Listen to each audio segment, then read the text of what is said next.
1984 October 31 తారీఖున ఇందిరాగాంధీని ఇద్దరు హత్య చేయడం జరిగింది. సత్పవన్ సింగ్ అలాగే మరొక సిక్కు గన్మెన్లు ఇద్దరు ఆమెను కాల్చి చంపడం జరిగింది. ఆ తర్వాత కాంగ్రెస్ పార్టీ కార్యకర్తలు, ఆ తర్వాత ఇందిరాగాంధీని అభిమానించేటువంటి వ్యక్తులు అందరూ కూడా సిక్కులను ఎక్కడికక్కడ ఊచకోత కోసి వాళ్ళని హత్యాకాండకు పాల్పడ్డారని చెప్పి గతంలో వార్తలు కూడా చాలా వచ్చినాయి. సో దాదాపుగా ఒక్క ఇందిరాగాంధీని మర్డర్ చేస్తే దాదాపుగా దేశంలో అంటే అధికారిక లెక్కల ప్రకారం 3350 మందిని సిక్కులను ఊచకోత కోసినట్టుగా అప్పుడు అధికారిక లెక్కలు చెప్పినాయి. అయితే స్వతంత్ర సంస్థలు మాత్రం దాదాపుగా 8000 నుంచి 10,000 మధ్యలో సిక్కులను ఊచకోత కోసిరని చెప్పారు. సో అక్కడ ఆ ఊచకోతకు సంబంధించినటువంటి సందర్భంలో కాంగ్రెస్ పార్టీ పైన అనేకమైనటువంటి ఆరోపణలు వచ్చినాయి. ప్రధానంగా ఉత్తరప్రదేశ్, ఆ తర్వాత ఈ పంజాబు, హర్యానా ఈ ప్రాంతాల్లో ఉన్నటువంటి ఢిల్లీ ఈ ప్రాంతాల్లో ఉన్నటువంటి సిక్కుల పైన విచక్షణారహితంగా విరుచుకపడి వాళ్ళని హత్య చేసిరు, వాళ్ళ ఆస్తులను ధ్వంసం చేయడం జరిగింది. ఈ కాంగ్రెస్ పార్టీకి ఉన్నటువంటి ఆ మచ్చ ఏదైతే ఉందో ఇందిరాగాంధీ హత్య తర్వాత, సో ఆ మచ్చ కాంగ్రెస్ పార్టీని సుదీర్ఘకాలం నుంచి వెంటాడుతూనే ఉంది. దానికి రాహుల్ గాంధీ గారు ఒక విదేశీ పర్యటనలో ఉండగా ఒక సిక్కు మతస్థుడు అడిగినటువంటి ప్రశ్న, సిక్కు విద్యార్థి అడిగినటువంటి ప్రశ్నకు ఆ రోజు సిక్కుల మీద జరిగినటువంటి దాడికి మీరు బాధ్యత వహిస్తారా అనేటువంటి మాట చెప్తే రాహుల్ గాంధీ గారు ఒక మాట చెప్పిండు, ఆ రోజు నేను కాంగ్రెస్ పార్టీలో లేను, కానీ ఈరోజు కాంగ్రెస్ పార్టీ నాయకుడిగా ఆ బాధ్యత నేను వహిస్తా ఉన్నాను, ఆ రోజు జరిగింది పొరపాటు అనేటువంటి పశ్చాత్తాపాన్ని వ్యక్తం చేసిండు. తద్వారా సిక్కుల్లో ఉన్నటువంటి దశాబ్దాల ఆక్రోశం తగ్గే అవకాశం ఉందా? రాహుల్ గాంధీ గారి పెద్ద మనసు ఏదైతే తాను బాధ్యత వహిస్తాను దానికి అనేటువంటి మాట ఏదైతే ఉందో అది మరి రాహుల్ గాంధీ గారిని గొప్పగా చూపిస్తుందా, లేకపోతే నాకు సంబంధం లేదని దులుపుకోకుండా తానే బాధ్యత వహిస్తారనేటువంటి మాట చెప్పడం అనేది అక్కడ ఇందిరాగాంధీ గారి తర్వాత అనేక మంది ముఖ్యమంత్రులు ప్రధానమంత్రులు మారినప్పటికీ కూడా ఎవరు కూడా ఈ ఘటనకు బాధ్యత వహించలేదు. కేవలం రాహుల్ గాంధీ గారు మాత్రమే ఈ ఘటన పైన నేను బాధ్యత వహిస్తున్నానని చెప్పడం అనేది అది నిత్యంగా గొప్ప విషయం. మరి సిక్కులకు ఈరోజు వరకు న్యాయం జరిగిందంటే కొద్దిమంది మాత్రమే అరెస్ట్ అయ్యారు. అత్యంత కీలకమైనటువంటి నేతలు ఎవరు కూడా ఆ అల్లర్లో అరెస్ట్ కాలేదు. సో అప్పుడున్నటువంటి కాంగ్రెస్ పార్టీ ప్రభుత్వం అధికారంలో ఉంది కాబట్టి పోలీసులు కూడా చూసి చూడనట్టు వదిలేయడంతో ఆ ఘటన మరింత తీవ్రమైంది. సో అది ఇప్పటికీ వెంటాడుతూనే ఉంది, అనేక రూపాలు మార్చుకుంది, అనేక దశల్లో వాళ్ళ నిరసనను తెలియజేసే ప్రయత్నం చేశారు సిక్కులు. సో మరి అటువంటి సిక్కులు ప్రధానంగా ఉన్నటువంటి పంజాబ్, హర్యానా, ఢిల్లీ ప్రాంతాల్లో సో మీరు ఒకసారి చూస్తే ఢిల్లీలో దాదాపు ఒక 4 దఫాలుగా అక్కడ కాంగ్రెస్ పార్టీ ఇబ్బంది పడుతూనే ఉంది. పంజాబ్లో కూడా కొంత ఇబ్బంది పడుతూనే ఉంది.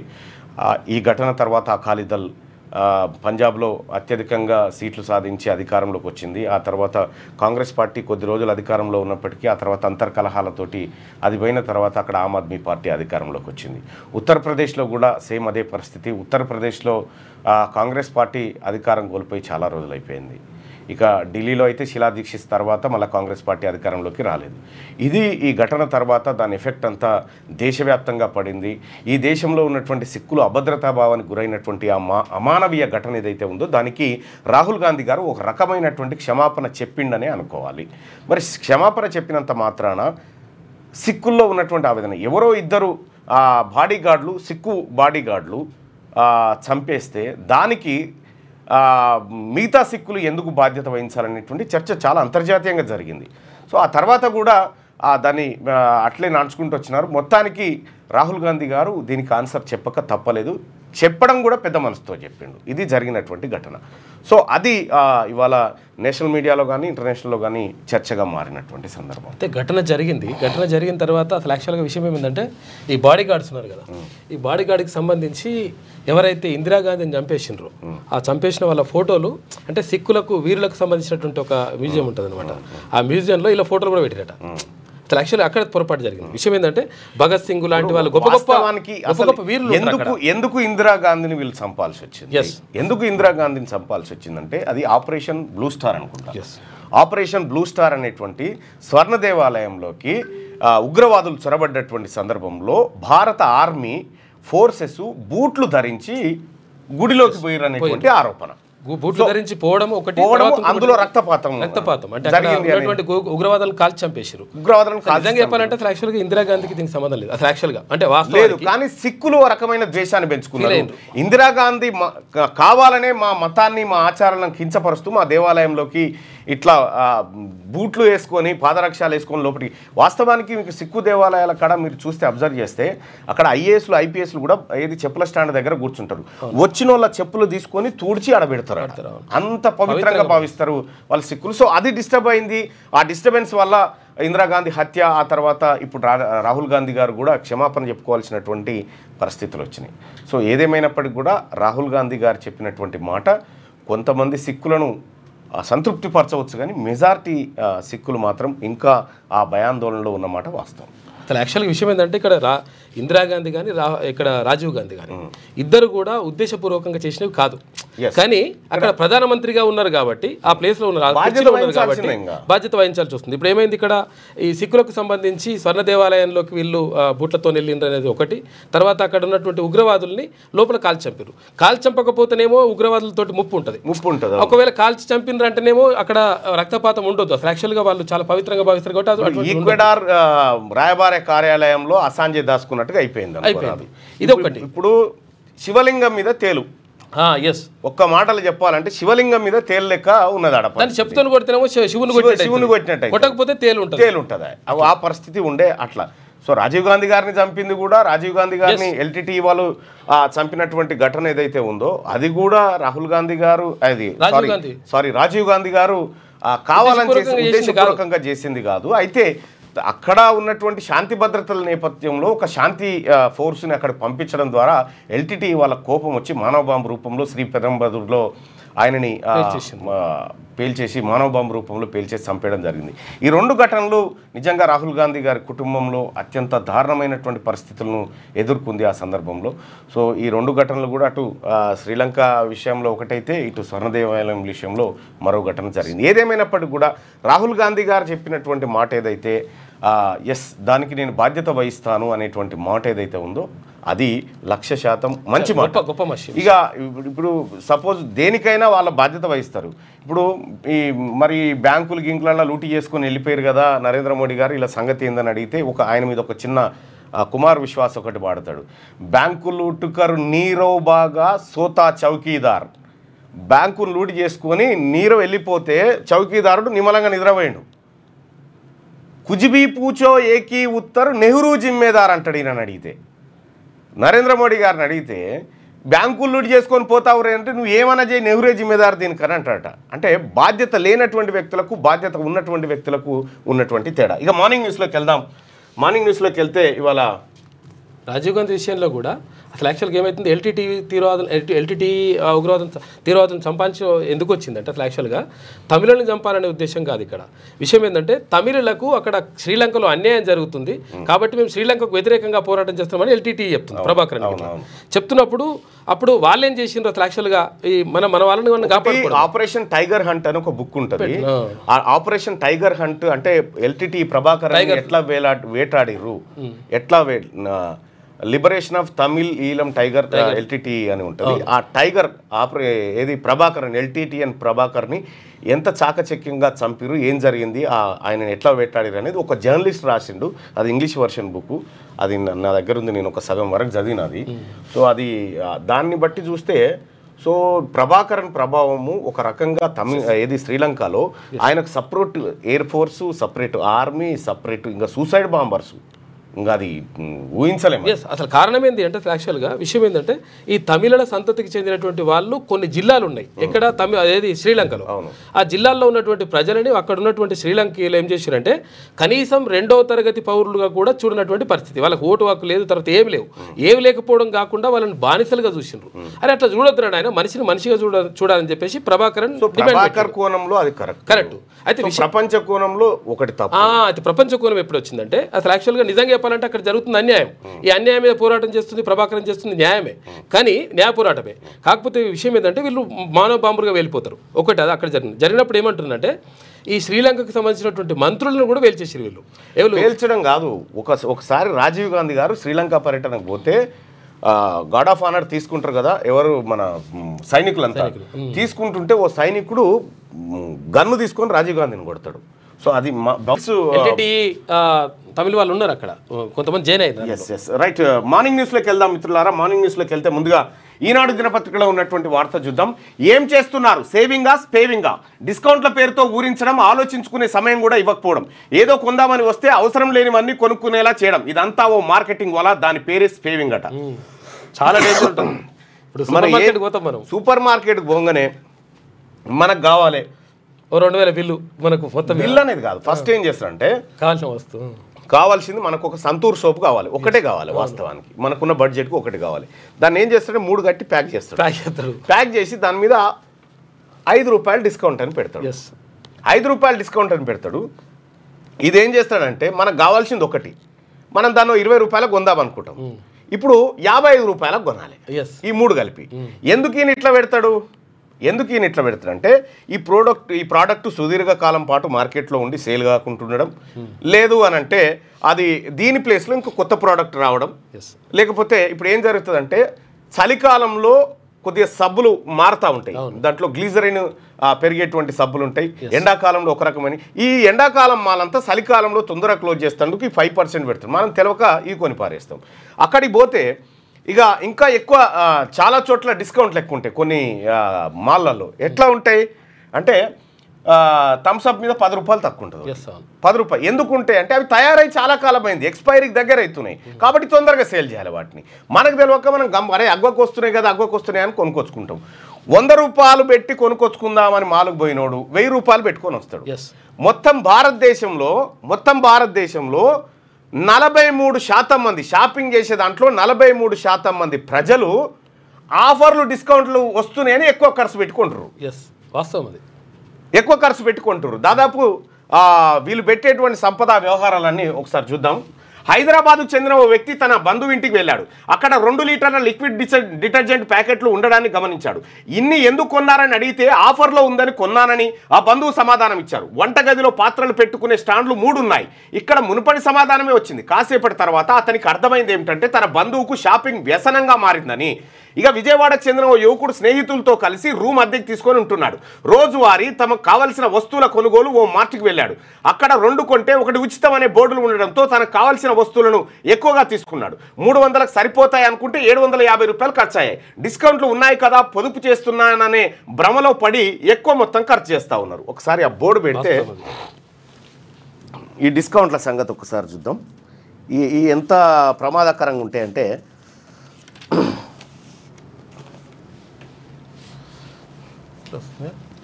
అన్నా అది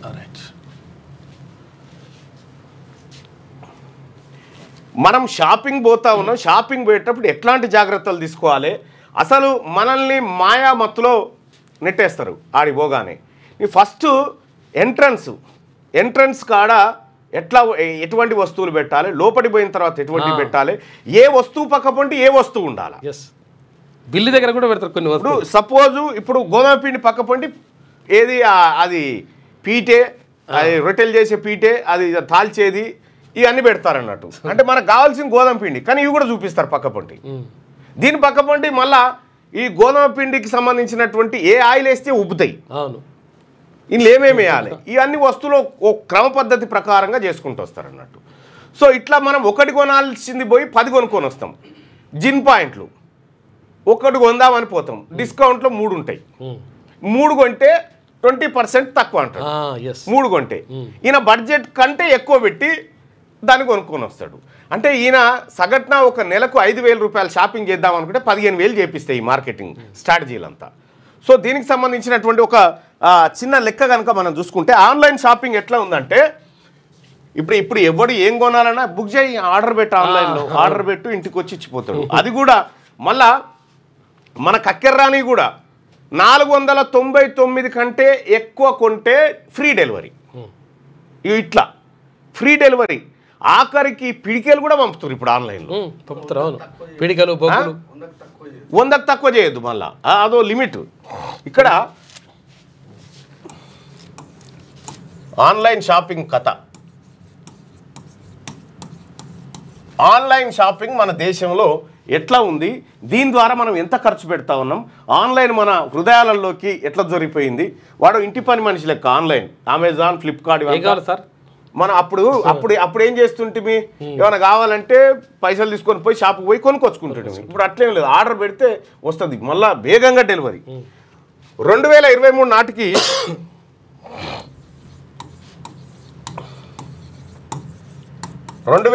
నాటికి ఆన్లైన్ షాపింగ్ ఎంతమంది చేసేదంటే 25 కోట్ల మంది చేసేది మన దేశంలో. ఓకే. ఆ తర్వాత ఇది 2027 నాటికి ఇది ఎంతమంది చేస్తారట అంటే 45 కోట్ల మంది ఆన్లైన్ షాపింగ్ చేయబోతా ఉన్నారంట. అంటే ఈ మార్కెట్, ఈ కామర్స్ మార్కెట్ ఇంకా బలపడేటువంటి అవకాశాలు ఉన్నాయి. అయితే దీంట్లో కూడా రకరకాలైనటువంటి ఏది మార్కెటింగ్ ఏరియాలను చూజ్ చేసుకుంటాయి. దాంట్లో టియర్ 1,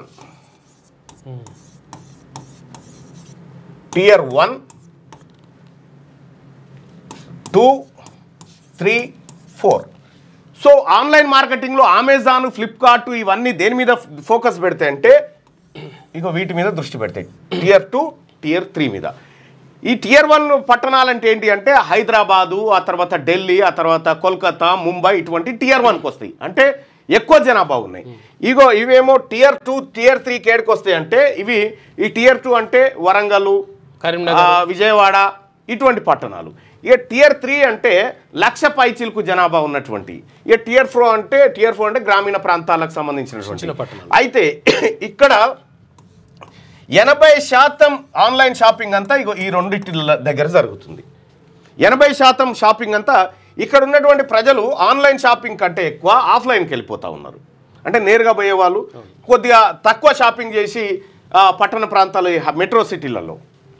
మెట్రోపాలిటన్ సిటీలలో ఈ 2-3 ఈ మొత్తం మార్కెటింగ్ ప్లేస్ను ఇట్లా మనం అనుకుంటాం మార్కెటింగ్, కానీ వాళ్ళు ఎక్కడికక్కడ క్లస్టర్లు చేసుకొని దందా ఎట్లా చేయాలనేది చేస్తారన్నట్టు. ఈ 2-3 అనేటువంటి ఈ టియర్ 2, టియర్ 3 ఏవైతే ఉన్నాయో ఇక్కడ స్ట్రాటజీ ఉపయోగించి 80% అంటే వీళ్ళు ఆధునీకరించబడడానికి సిద్ధంగా ఉన్నటువంటి ప్రజలు.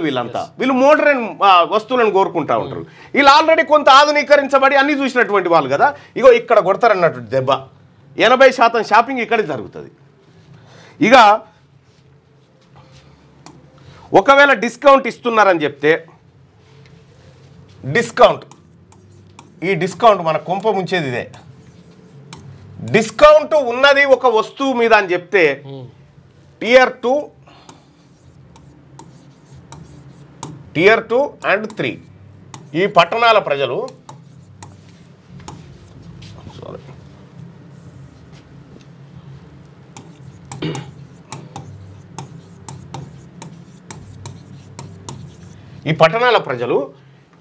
వీళ్ళు డిస్కౌంట్ ఉందంటే 54% మంది ఎక్కువ వస్తువులు కొంటారు. ఇంకా ఎక్కువ వస్తువులు డిస్కౌంట్ ఉందంటే చాలు ఎక్కువ పెట్టుకుంటారు. అప్పైనా సప్పైనా అవసరం లేకపోయినా 54% మంది కొంటారు. వీళ్ళు కొనరు, వాళ్ళు కొనిపిస్తారు. రైట్. మొత్తం మనం ఆన్లైన్ షాపింగ్ విలువ ఎంత అంటే భారతదేశంలో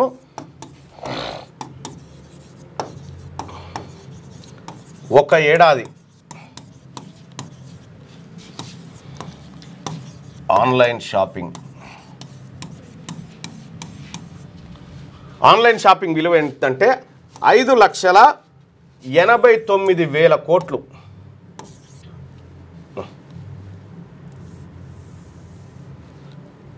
5.89 లక్షల కోట్లు.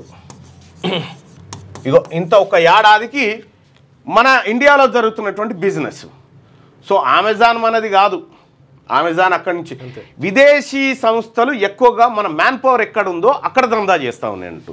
భారతదేశానికి చాలామంది విదేశీ సంస్థలు ఎందుకు భయపడతాయంటే కొనేటోడు ఈడు ఉన్నాడు కదా, వారి వస్తువు ఆడుంటే కొనేటోడు ఈడు ఉన్నాడు కదా, అందుకోసం మన తాను ఉన్న శక్తి అయితే ఆ తర్వాత మార్కెటింగ్ ఈ దానికోసమే ఇది జరుగుతుంది అన్నట్టు. ఇక ఫెస్టివల్ టైంలో దసరా, బొనాంజా, దీపావళి ఆఫర్లు, దసరా, దీపావళి, అక్షయ తృతీయ, న్యూ ఇయర్లు ఇట్లా ఇవన్నీ ఆఫర్లు. ఈ సందర్భాల్లో 70% మంది డిస్కౌంట్ల మీద ఎక్కువ కొంటారు. ఇంకా 70% మంది డిస్కౌంట్లో ఏది డిస్కౌంట్ వస్తుందంటే 70% మంది అట్రాక్ట్ అవుతారు ఆ డిస్కౌంట్కి. సో నిజంగా వీళ్ళకి అవసరం ఉందా? మనకి ఎంతవరకు అవసరం ఉంది? అది ఉండదు. ఆ లెక్క పత్రమే లేదు. నీకు మంచిగా ఫస్ట్ ఆన్లైన్ ఏది మన ఇంట్లో మాల్లకు పోగానే మనం పిల్లల్ని తీసుకొని పోతాం అనుకో, పిల్లల్ని అట్రాక్ట్ చేసేటువంటి ఒక బొమ్మ ఉంటుంది, పిల్లల్ని అట్రాక్ట్ చేస్తూ ఉంటుంది. అది ఆ అట్రాక్ట్ చేసే బొమ్మ కాడికి పోతే ఆ బొమ్మ ఎక్కడి నుంచి వస్తుంది, ఏం కథ, ఆ బొమ్మ లెక్క కనిపించాలి, దాని లెక్క కనబడాలంటే దానికి సంబంధించిన వస్తువులన్నీ దాని చుట్టూ పేరుసుకొస్తాడు. పిల్లల కోసం ఒక సెక్షన్, మహిళల కోసం ఒక సెక్షన్, మగవాళ్ళ కోసం. మగవాళ్ళ షాపింగ్ అంటే పెద్దగా ఏముండదు, ఏ దొరికితే అది ఇచ్చేవా అని అంటారు, అది తీసుకొని. అది అట్లా కాదు. మహిళలది ఎట్లుంటుందంటే ఒక షాపింగ్ పోతే సహజంగా వాళ్ళకు ఉండేటువంటి గంటన్నర మినిమం ఉంటే ఒక షాపింగ్. అయితే ఒక చీరకు 3-4 పోతారు కూడా. 3-4 పోయి ఒక ఆమె బ్లౌజ్ సెలెక్ట్ చేస్తుంది, ఒక ఆమె కలరు, ఒక ఆమె అంచు, ఇవన్నీ సెలెక్ట్ చేస్తూ ఉంటారు. ఈ నచ్చకపోతే మళ్ళీ రేపు వస్తామని కూడా చెప్తారు, అట్లేం లేదు. అయితే ఈ రకంగా వాళ్ళ షాపింగ్ ఉంటుంది. సో మహిళల కంటే పురుషులే వేగంగా షాపింగ్ చేస్తారు, పురుషులే వేగంగా సెలెక్ట్ చేసుకుంటారు. ఈ ఆన్లైన్ షాపింగ్లో కూడా మనం ఒక వస్తువు మనం ఒక దాన్ని క్లిక్ చేయగానే, మనకు కావాల్సిన వస్తువు క్లిక్ చేయగానే దాని రిలేటెడ్ వస్తువులన్నీ కింద వస్తుంటాయి. అరే ఇది కూడా అక్కర కదా అని క్లిక్ చేస్తూ ఉంటాం అన్నట్టు. ఇట్లా చాలా తెలివిగా మనకు అక్కర్లేని వస్తువులను కూడా మార్కెటింగ్ సంస్థలు మన నెత్తి మీద పెడతాయి. ఈ రకమైనటువంటిది ఒక పెద్ద బిజినెస్. అంటే మనము వచ్చే ఏడాది ఖర్చు పెట్టాలనుకున్న సొమ్ము కూడా ఈ ఏడాది ఖర్చు పెట్టిస్తాయి అన్నట్టు. ఇట్లా కొంత ఆగం. ఇంకా ఈఎంఐ సిస్టమ్లు, నీతో వెళ్తలేవా పైసలు, ఇప్పుడు కొన్ని కట్టుకో, తర్వాత కొన్ని కట్టు, విడతల వారిగా కట్టు. ఇంకా ఇక బంగారం షాపులు అయితే నెల ఇంత జమ చేసుకో, కాంగనే ఓ తులం వస్తుంది అని ఇదో పని. ఇట్లా చాలామంది చేస్తూ ఉంటారు. ఇది అదే అంటే దీన్ని సేవింగా అంటే ఇగో ఈ రకమైనటువంటి నీకు అక్కరలేని కూడా కొనబెట్టి మార్కెటింగ్ మాయాజాలం జరుగుతుంది. ఇక ఓఆర్ఎస్ పేరిట ఉపద్రవం, మార్కెట్లో విచ్చలవిడిగా హానికారక ద్రావణాలు, శక్తినిచ్చే పానీయాలు జోరుగా అమ్మకాలు, డిహైడ్రేషన్ను నివారిస్తుందంటూ తప్పుడు ప్రచారం, నిజమేనని నమ్మి మోసపోతున్న ప్రజలు. వీటి వాడకంతో మరింత అధికంగా డయేరియా ముప్పు, WHO సూచించినవే వాడాలంటున్న నిపుణులు. ఇది ఎంత పెద్ద మోసం అంటే కదా.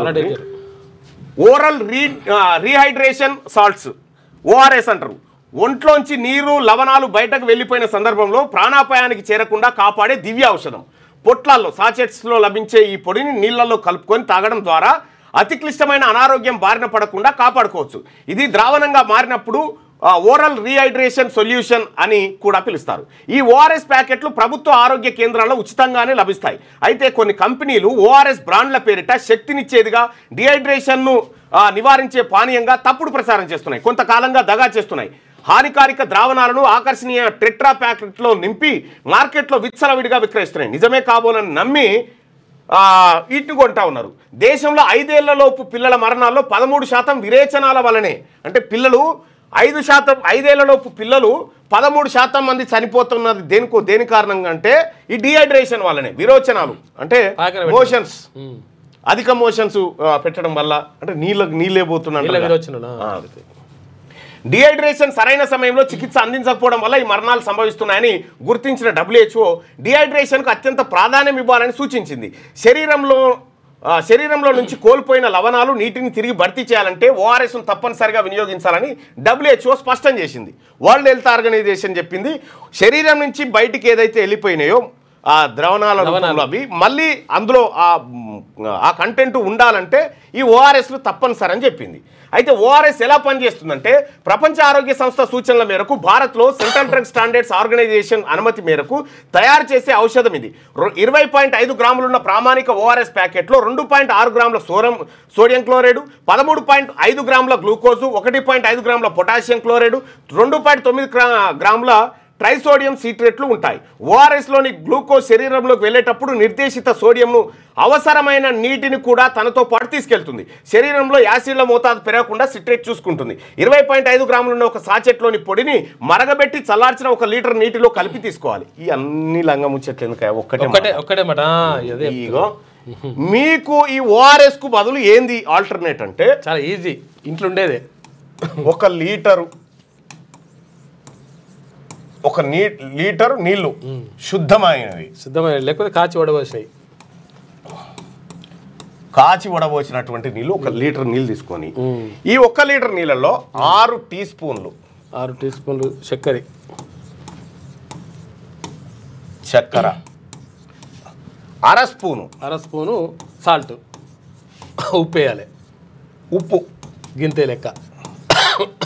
ఇదే ఓఆర్ఎస్. 1 లీటర్ నీటిలో 6 టీ స్పూన్ల చక్కెర, అర టీ స్పూన్ అంటే 1 చెంచా దేపు, అర టీ స్పూను ఉప్పు, ఇవి ఒక శుద్ధమైన నీళ్ళల్లో కలిపితే తాగితే అది ఓఆర్ఎస్ గంతే. అయితే విషయం ఏంటంటే యాక్చువల్గా ఇది వాంతులు విరోచనాలు అయినప్పుడు మొత్తం లోపల ఉన్నటువంటి వాటర్ అంతా వెళ్ళిపోతాయి, దాంట్లో ఉన్న లవణాలు వెళ్ళిపోతాయి. ఈ వెళ్ళిపోవడం వల్ల అప్పుడు గతర అంటుండే, అంటే ఈ వాంతులు విరోచనాలు కావడాన్ని గతర అంటుండే, ఇట్లా చచ్చిపోతుండే. అయితే ఇప్పుడు అంటే ఇది అన్నట్టు ఇది టీ స్పూన్, దీంతో 6 చెంచాల చక్కెర, అర టీ స్పూన్ అంటే దీంట్లో సగం ఉప్పు 1 లీటర్ నీళ్ళలో వేసి కలిపితే అది ఓఆర్ఎస్. అది తాగాలి, అది తాగితే చాలుగా. ఈ ప్యాకెట్లు మన్ను మాషడం ఇది అంతే. ఎందుకంటే మీకు అందుబాటులో ఉండే నైట్ పూట వస్తుంది, నైట్ పూట వాంతులు విరోచనాలు అవుతాయి, విరోచనాలు అయినప్పుడు ఇది చేయాలి. రైట్గా హైకోర్టు న్యాయమూర్తి జస్టిస్ గిరిజా ప్రియదర్శిని కన్నుమూత. 2022 నుంచి తెలంగాణ ఉన్నత న్యాయస్థానంలో సేవలు అనారోగ్యంతో తుది శ్వాస విడిచింది. తెలంగాణ హైకోర్టు న్యాయమూర్తి జస్టిస్ గిరిజా ప్రియదర్శిని ఆదివారం కన్నుమూశారు. కొంతకాలంగా అనారోగ్యంతో బాధపడుతున్న ఆమె హైదరాబాద్ గచ్చిబౌలిలోని ఏఏజీ ఆసుపత్రిలో తుది శ్వాస విడిచారు. ఆమె మృతిపై న్యాయమూర్తులు, న్యాయవాదులు, హైకోర్టు సిబ్బంది దిగ్భ్రాంతి వ్యక్తం చేశారు. ఆమె అంత్యక్రియలు సోమవారం రాయదుర్గంలోని మహాప్రస్థానంలో జరగనున్నాయని కుటుంబ సభ్యులు తెలిపారు. జస్టిస్ ప్రియదర్శిని విధి నిర్వహణలో నిక్కచ్చిగా ఉండేవారని, కేసులను లోతుగా పరిశీలించి తీర్పులు వెలువరించేవారని పలువురు న్యాయవాదులు గుర్తు చేసుకున్నారు. జిల్లా కోర్టు న్యాయమూర్తిగా పనిచేస్తూ ఉన్నత న్యాయస్థానం న్యాయమూర్తిగా ఎదిగి న్యాయ సేవల్లో ఆమె విశేషమైనటువంటి కృషి చేసింది. ఆమె చాలా జిల్లా జడ్జిగా కూడా పనిచేసింది. గిరిజా ప్రియదర్శిని జస్టిస్ గిరిజా ప్రియదర్శన్ గారు చాలా సుదీర్ఘకాలం పాటు హైకోర్టులో పనిచేసినటువంటి హైకోర్టులో న్యాయవాదిగా పనిచేసినటువంటి మహిళ. ఆమె 1970లో పుట్టింది. 1995లో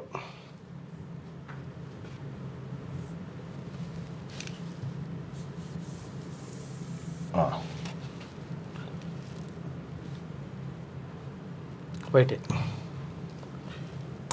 1970లో జననం, 1995లో న్యాయవాది, వృత్తిలోకి వచ్చింది. తర్వాత 2008లో జిల్లా జడ్జి, 2022లో హైకోర్టు జడ్జిగా ప్రమోషన్,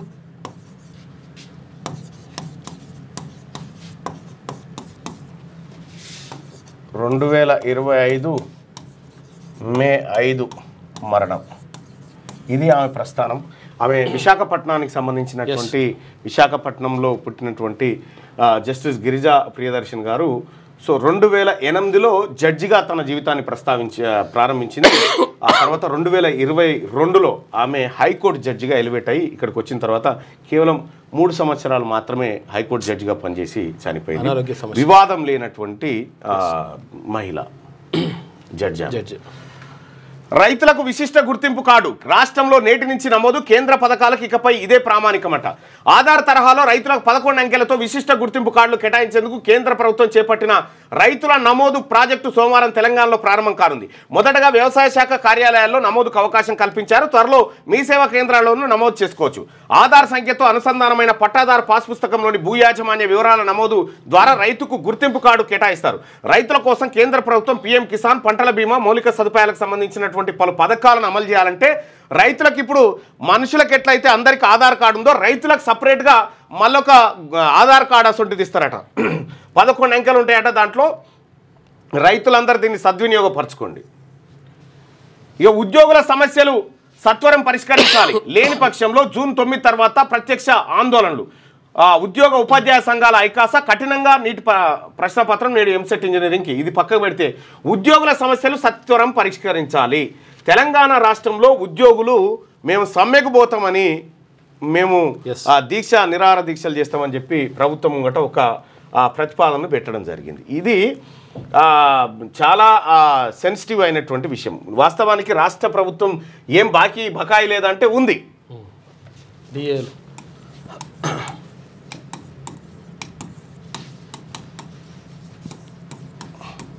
ప్రభుత్వ ఉద్యోగులు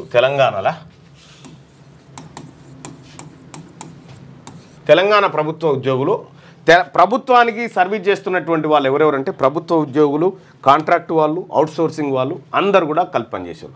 మొత్తం తెలంగాణ వ్యాప్తంగా 9.31 లక్షల మంది, 3.1 నాకు తెలిసి 2.1 సారీ, తెలంగాణ వ్యాప్తంగా 9,21,000 మంది ప్రభుత్వ ఉద్యోగులు ఉన్నారు. అయితే వీళ్ళకి సుదీర్ఘకాలం పాటు అనేకమైనటువంటి అంశాలు పెండింగ్లో ఉన్నాయి. ఒకటి ఏంటంటే ఈ 9.21 లక్షల మందికి ప్రతి నెల ఇచ్చే జీతాలు,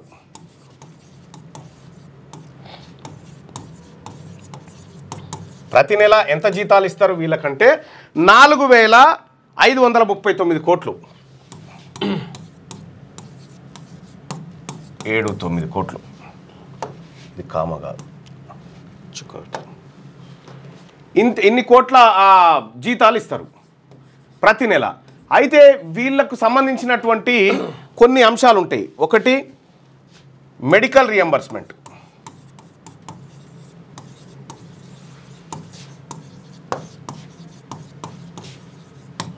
ఇంకోటి రిటైర్మెంట్ బెనిఫిట్స్,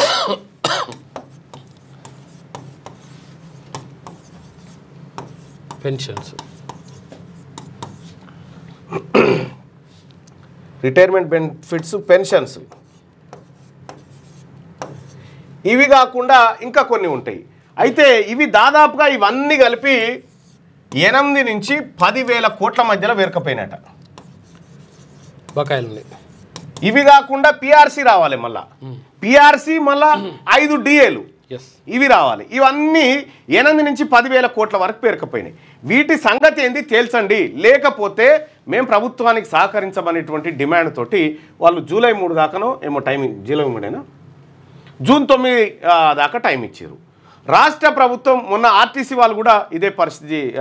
ఆర్టీసీ ప్రభుత్వ ఉద్యోగులు, వాళ్ళు కార్పొరేషన్ ఉద్యోగులు కాబట్టి వాళ్ళదో సపరేట్ సంస్థ, వాళ్ళు అల్టిమేటం జారీ చేశారు, వీళ్ళు అల్టిమేటం జారీ చేశారు. దీంతో రాష్ట్ర ప్రభుత్వం కొద్దిగా ఇబ్బందులో ఉంది.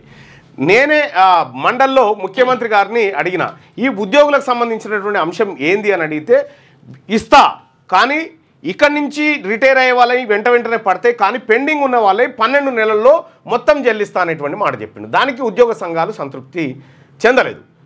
అయితే ఒక ఉద్యోగి సోషల్ మీడియాలో వైరల్ అవుతున్నటువంటి ఒక విషయాన్ని చూద్దాం మనము. వాళ్ళు ఏమంటున్నారు అనేటువంటిది ఒకటి చూస్తే,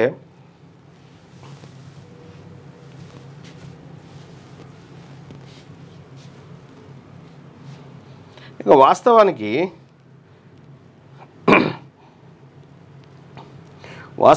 ఇది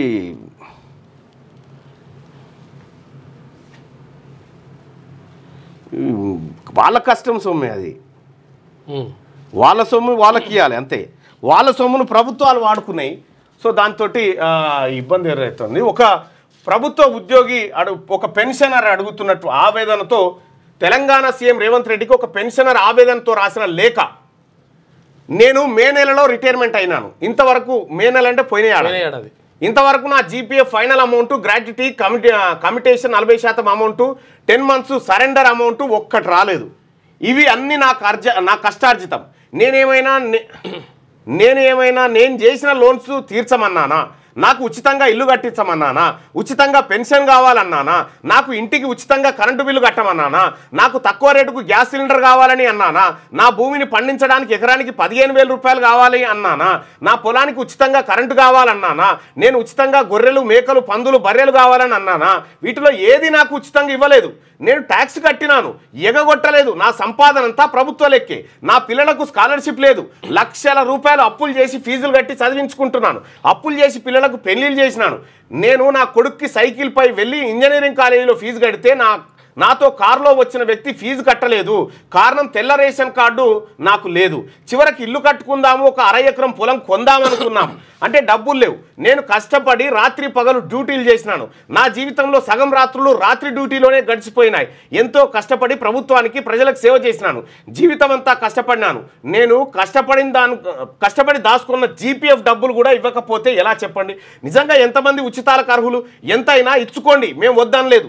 దయచేసి మాకు ఇవ్వండి, మేము ఓట్లు వేసినాము, మమ్మల్ని మనుషులుగా గుర్తించండి, పనికిరాని ప్రభుత్వం బానిసలుగా భావించకండి, మా మీద కూడా దయ చూపించండి, రిటైర్డ్ కాబోయే ఉద్యోగులారా మీరు ఆలోచించండి అని చెప్పి ఒక రిటైర్ అయిన ఉద్యోగి రాష్ట్ర ముఖ్యమంత్రిని అడుగుతూ ఉండు. మేము అడిగింది మీ సొమ్ము కాదయ్యా, మా సొమ్ము మేము దాచుకున్న సొమ్మే మాకు ఇవ్వండి అని చెప్పని అడుగుతూ ఉంది.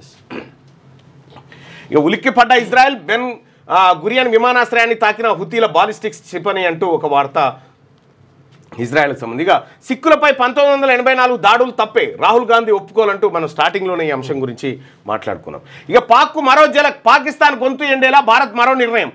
బగాలిహార్ నుంచి నీళ్లు నిలిపివేత, పంజాబ్ ప్రావిన్స్కు ఇక కష్టమే. భారత నౌకలపై దయాది దేశం నిషేధం, వాయుసేనతో ఘర్షణ జరగవచ్చని పాక్ మంత్రి. పాకిస్తాన్ను అన్ని వైపుల నుంచి దిగ్బంధించడంలో భాగంగా భారత్ మరో నిర్ణయం తీసుకుంది. సింధు నది జలాలను అడ్డుకోవడం ద్వారా ఇప్పటికే పొరుగు దేశాన్ని ఉక్కిరిబిక్కిరి చేయగా తాజాగా బగలిహార్ జలాశయం నుంచి నీటి సరఫరాను భారత్ నిలిపివేసింది. ఇది జమ్మూలోని రాంబన్లో చినాబ్ నదిపై ఉంది.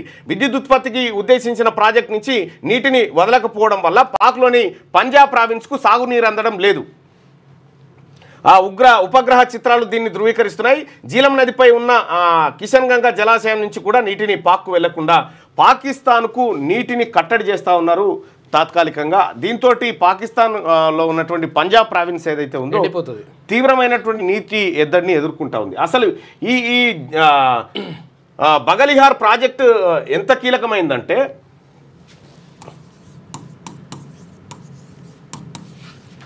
బగలిహార్ ప్రాజెక్ట్,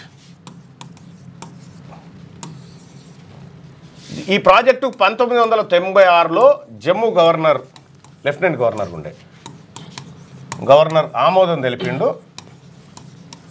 ఆమోదం తెలిపితే 1999లో ఈ ప్రాజెక్టు ప్రారంభమైంది నిర్మాణం.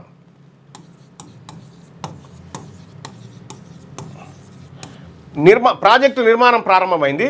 2008లో మన్మోహన్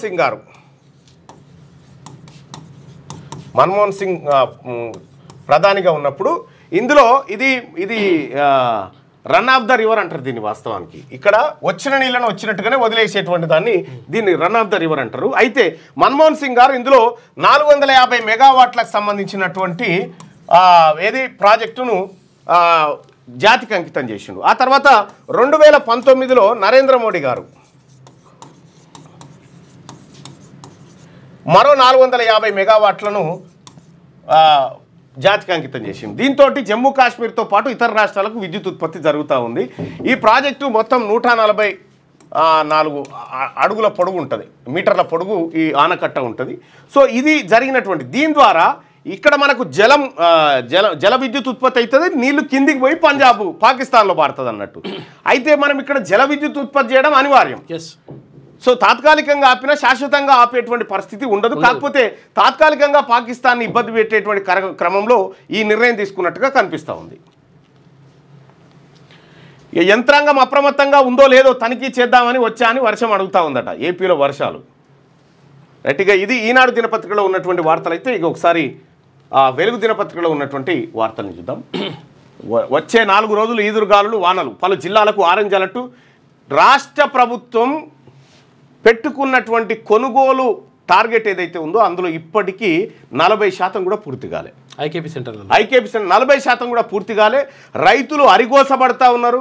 రైతులు ఎక్కడ కల్లాలలో పెట్టుకున్నటువంటి ప్రభుత్వం కొంటదేమో, ఎక్కువ ధర వస్తుందో కొంటదేమో, వాన వచ్చి మొత్తం ఒడ్లు ఖరాబ్ అవుతా ఉంటే ఆ పట్టాలు లేక అడ్డికి పావుషేరు మిల్లల రకం అమ్ముకుంటా ఉన్నారు. రాష్ట్ర ప్రభుత్వం తడిసిన ధాన్యాన్ని మిల్లలతో కొనిచ్చే కంటే ముందుగానే ఈ ధాన్యాన్ని ముందుగానే లిఫ్ట్ చేయండి. వచ్చిన ధాన్యాన్ని పలు జిల్లాలకు ఆరెంజ్ అలర్ట్ జారీ చేసిన ఐఎండీ.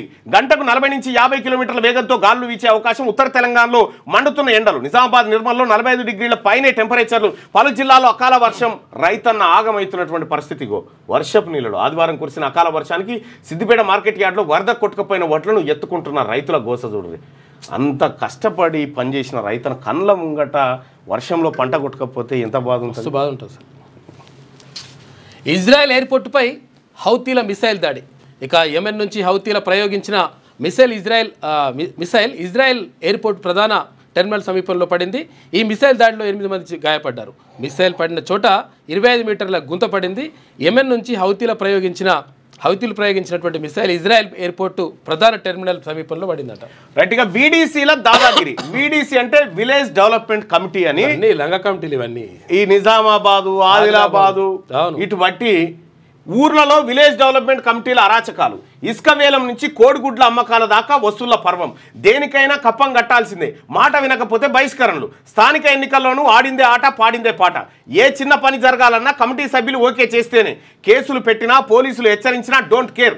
ఉమ్మడి నిజామాబాద్, ఆదిలాబాద్ జిల్లాలో ఇష్టారాజ్యం. వాళ్ళ ఆగడాలకు ఆగమవుతున్న జనం. వీడీసీలను నిషేధించాలంటూ నిరసనలు, వినతులు. నిజామాబాద్, కామారెడ్డి, నిర్మల్, ఆదిలాబాద్ జిల్లాలో అనేక గ్రామాల్లో గ్రామాభివృద్ధి కమిటీలు సమాంతర పాలన సాగిస్తున్నాయి. కలిసికట్టుగా గ్రామ దేవతల పండుగ చేసుకోవడానికి, ఊర్లలో అభివృద్ధి పనులు చేసుకోవడానికి 50 ఏళ్ల కింద అన్ని కుల సంఘాల పెద్దలతో ఈ కమిటీలు ఏర్పడ్డాయి. క్రమంగా రూపు మార్చుకొని కొందరు చేతుల్లోకి వెళ్ళాయి. ఆ కొందరు ఎవరో మేము చెప్పాల్సిన పని లేదు. ఆ కొందరి చేతికి వెళ్ళాయి. చేతుల్లోకి వెళ్ళి పెత్తనం చెలాయించడమే లక్ష్యం అన్నట్టుగా సాగుతున్నాయి. ప్రస్తుతం సర్పంచులు కూడా చేయలేకపోవడంతో కమిటీ సభ్యులు ఆడిందే ఆట, పాడిందే పాటగా నడుస్తుంది. సర్పంచులు ఉన్నప్పుడైతే కొన్ని ఊర్లో వాళ్ళను కూడా వీడీసీలే శాసించేవి. మాట వినలేదని వెలి. నిజామాబాద్ జిల్లా బాల్కొండ సెగ్మెంట్ పరిధిలోని ఎర్రగట్ల మండలం తాళ్లరాంపూర్లో గీత కార్మికులు 2023-24లో వీడీసీకి 1.38 లక్షలు చెల్లించి కళ్ళు అమ్ముకున్నారు. 2024-25కు కూడా కొంత అమౌంట్ కట్టి బిజినెస్ కొనసాగించాలని గౌడ కులస్తులు భావించగా వీడీసీ ఒప్పుకోలేదు.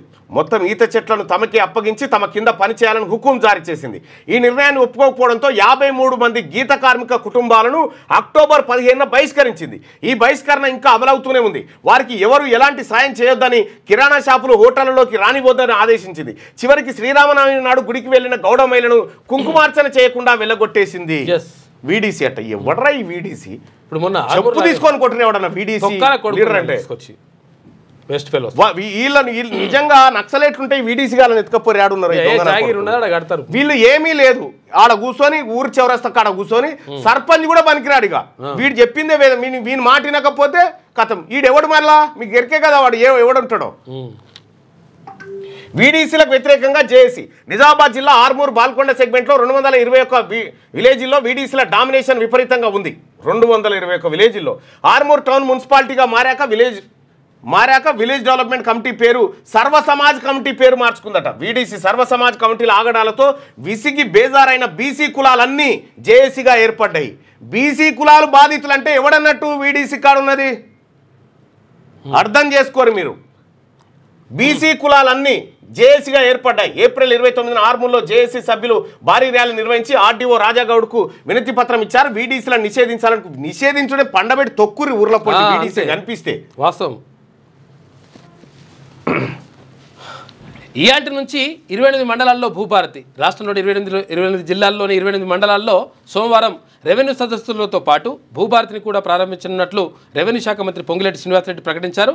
దశల వారీగా రాష్ట్ర వ్యాప్తంగా భూభారతిని అమల్లోకి తీసుకొస్తామని ఆయన తెలిపారు. ఇక ప్రధాని మోడీతో ఎయిర్ ఫోర్స్ చీఫ్ భేటీ. పాక్తో ఉద్రిక్తతల నేపథ్యంలో వాయుసేన సన్నద్ధతపై చర్చ జరుగుతూ ఉంది. ఇక యుద్ధం వస్తే 4 రోజుల్లోనే పాక్ కేల్ కథం. ఆ దేశం వద్ద 96 గంటలకు సరిపడా బుల్లెట్లే ఉన్నాయి. ఫైటర్ జెట్ల ఫ్యూయల్కు డబ్బులు లేవట. మరి ఇప్పుడు మింగమెత్తుకులేదు మీసాలకు సంపేరంగా నేనున్నట్టు మీ కాడ తింటందుకే తిండి గతి లేదు పాకిస్తాన్ దగ్గర. మీరు కాలు దువ్వి భారత్ మీద కురుకొస్తామంటే ఏమి 96 గంటల కంటే ఎక్కువ నిలువలు లేవట బుల్లెట్లు. ఈ బుల్లెట్లు 96 గంటలు వరుసగా గాలిస్తే అయిపోతుందట దాని సంపద అయిపోతుంది. ఫైటర్ జెట్లకు నూనె లేదట, నూనె సమర్ లేదట, పెట్రోల్ డీజిల్ వస్తందుకు. పాక్కు చినాబ్ నీళ్లు బంద్. జమ్మూలోని బాగ్లిహార్ డ్యామ్ గేట్లు దించేసిన ఇండియా. పాక్లోని పంజాబ్ ప్రావిన్స్లో ఎండిపోయిన నది అంటూ ఒక వార్తను చూస్తా ఉన్నాం. ప్రధానితో ఎయిర్ ఫోర్స్ చీఫ్ భేటీ అయినటువంటి వార్త ఇది. పాకిస్తాన్ ఇండియాకు సంబంధించినటువంటి అంశం మీద. ఒకరం తేడాతో రాజస్థాన్పై కేకేఆర్ విజయం, విక్టరీ. ఇక ఆండ్రీ రసెల్ 25 బాల్స్లో 57 నాట్అవుట్ అయ్యిండు. బ్యాటింగ్లో సత్తా చాటడంతో కోల్కతా ఆదివారం సొంత గడ్డపై జరిగిన మ్యాచ్లో 1 పరుగు తేడాతో రాజస్థాన్ ఓడించింది. తొలుత కేకేఆర్ 20 ఓవర్లలో 4 వికెట్లు కోల్పోయి 206 స్కోర్ చేయగా, చేజింగ్లో రాజస్థాన్ ఓవర్లన్నీ ఆడి 8 వికెట్లు కోల్పోయి 205 స్కోర్ మాత్రమే చేసింది. 1 రన్ తేడాతోటి ఓడిపోయింది. 1 రన్ తేడాతో. అంటే high court sitting judge justice Priyadarshini కన్నుమూత. అనారోగ్య సమస్యతో తుదిశ్వాస. ఇవాళ జూబ్లీహిల్స్ మహాప్రస్థానంలో అంత్యక్రియలు. సంతాపం ప్రకటించిన జడ్జీలు, అడ్వకేట్లు. 2022 మార్చిలో తెలంగాణ హైకోర్టు జడ్జిగా బాధ్యతలు ఆమె స్వీకరించింది. పాపం ఆమె అనారోగ్య కారణాలతో చనిపోయిందంట.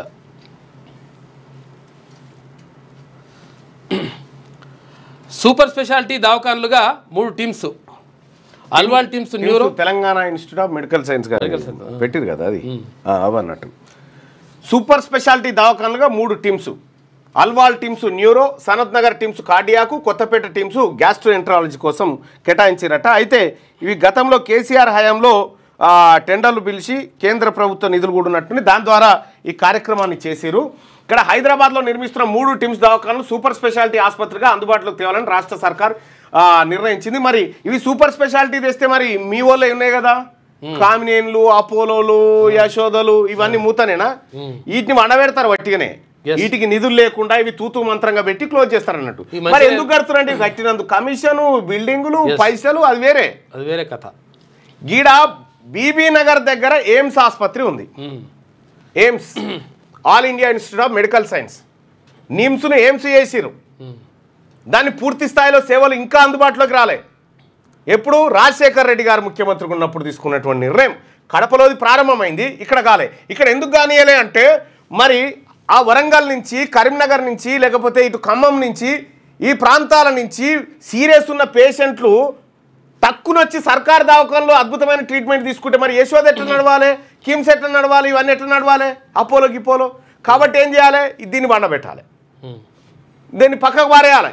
ఇగో ఇది జరిగింది కథ. నిజంగా చెప్పాలంటే అసలు యాక్చువల్గా ఎయిమ్స్ అద్భుతంగా పనిచేస్తుంది. ఇప్పుడు ఢిల్లీలో ఎప్పుడైనా కేసీఆర్కి పన్ను నొప్పి వచ్చినా, కన్ను నొప్పి వచ్చినా, కాళ్ళు నొప్పి పోతారు, ఎయిమ్స్కే పోతారు ఢిల్లీలో. ఆ ఎయిమ్స్ ఇక్కడ బ్రాంచ్ ఉన్నది. ఇది మంచిగా చేసుకుంటే మస్తు ఉంటుంది. ఇవి మన సర్కార్ దవాఖానలు దెబ్బతినడానికి కారణం ఈ ప్రైవేట్ వ్యక్తులే పాలిటీషియన్స్ అయి చట్టాలు చేస్తుంటారు కాబట్టి వీటిని మండబెడతారు అన్నట్టు. అట్లా ఇక హైదరాబాద్కు అందాల తారలు. మిస్ వరల్డ్ పోటీలకు వివిధ దేశాల నుంచి వస్తున్న కంటెస్టెంట్లు. తుది దశకు చేరుకున్న ఏర్పాట్లు. నేడు సీఎం రేవంత్ రివ్యూ మీటింగ్ అట. మళ్ళా రేపు ఈవెంట్ ఆర్గనైజర్ల మీడియా సమావేశం. గ్రాండ్ ఫినాలేకు 3000 పాసులు ఇస్తా ఉన్నారట. ఆదివారం శంషాబాద్ ఎయిర్పోర్ట్లో మిస్ బ్రెజిల్ జెసికా స్కాండుడ్ పెద్రోసోకు స్వాగతం పలుకుతున్న పేరణి కళాకారులట.